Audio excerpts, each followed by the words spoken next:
bom dia, queridas amigas, ouvintes da Palavra de Deus. Estamos aqui para dar continuidade ao estudo da nossa lição.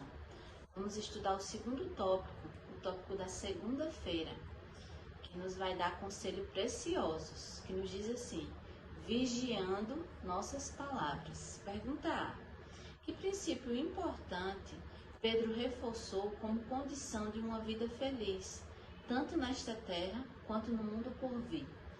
Então aqui, tanto no texto, nos versículos de Salmo, quanto no texto de Pedro, diz que a gente tem que refrear a nossa língua, que a gente tem que analisar o que a gente vai falar, né?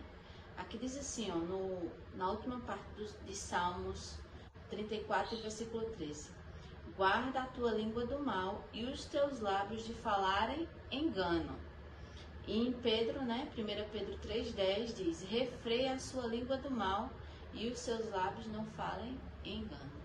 Então são conselhos que nós devemos seguir, que nós devemos refrear a nossa língua, analisar antes de falar, para que não possamos cair nas armadilhas, e acabar falando coisas indevidas, ou até falar de pessoas que também estão muito erradas. Vamos para a pergunta B. Cite casos de pessoas que violaram esse princípio e como isso causou constrangimento e desgraça, especialmente para quem as proferiu.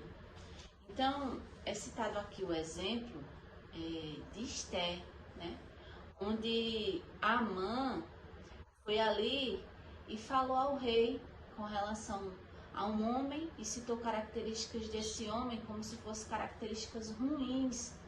Ele usou a língua, o poder da fala, para denegrir a imagem de outra pessoa. Quando ele estava falando e ele achando que o rei iria honrar a ele, o rei disse: pronto, eu vou honrar a Mardoqueu e não vou honrar a você. Então tudo que ele foi falando, o rei, ele percebeu que aquela pessoa ela estava falando de mal para poder, como se diz, ficar no lugar daquela pessoa. Mas o rei percebeu as palavras astutas dele e quem ganhou a honra, quem ganhou tudo que o Amã queria foi Mardoqueu. Então a gente tem que tomar cuidado com as nossas palavras, ou então também tomar cuidado em falar de outras pessoas, porque Deus não aprova isso. E Deus não aprova de forma nenhuma que nós, como cristãos, possamos estar com essa atitude. Essa atitude é totalmente errada e não é de acordo com a vontade de Deus. Aqui no livro Orientação da Criança, página 219, nos diz assim: não permita que uma só palavra de irritação, aspereza ou raiva escape de seus lábios. A graça de Cristo aguarda sua solicitação. Seu Espírito assumirá o controle do coração e da consciência, conduzindo suas palavras e ações. Nunca perca o respeito próprio por pronunciar palavras precipitadas e impulsivas. Cuide para que suas palavras sejam puras e a conversa santa. Então a gente tem que cuidar, tem que refrear realmente a nossa língua, analisar, passar por uma análise na nossa mente, se aquilo que a gente vai falar realmente é importante, vai acrescentar na vida de alguém. Se não, a gente vai ficar como calado, vai orar a Deus para que esses pensamentos com relação à pessoa, com relação ao que a gente quer falar, seja afastado da nossa mente, para que a gente não venha falar. Pergunta C. Como a quebra desse princípio impedirá muitos de receberem a vida eterna? Então a gente vê aqui que em Apocalipse, em Apocalipse 21 e em Apocalipse 14:5 diz que na sua boca não se achou engano, porque são irrepreensíveis. Olha que coisa linda. Então, para que a nossa boca não se ache engano, não se ache mentira, não se ache coisas erradas, a gente realmente tem que pensar antes de falar. A gente tem que falar coisas que sejam agradáveis para as pessoas e também, quando for falar, tentar ajudar, não criticar, não sair palavras ásperas da nossa boca ou não defamar e denegrir a imagem de ninguém, porque isso não é uma atitude realmente do cristão.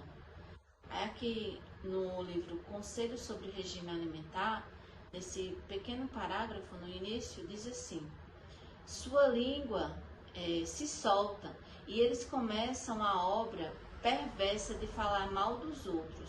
Suas palavras não são poucas ou bem escolhidas. As fofocas se espalham, muitas vezes levando também o veneno do escândalo.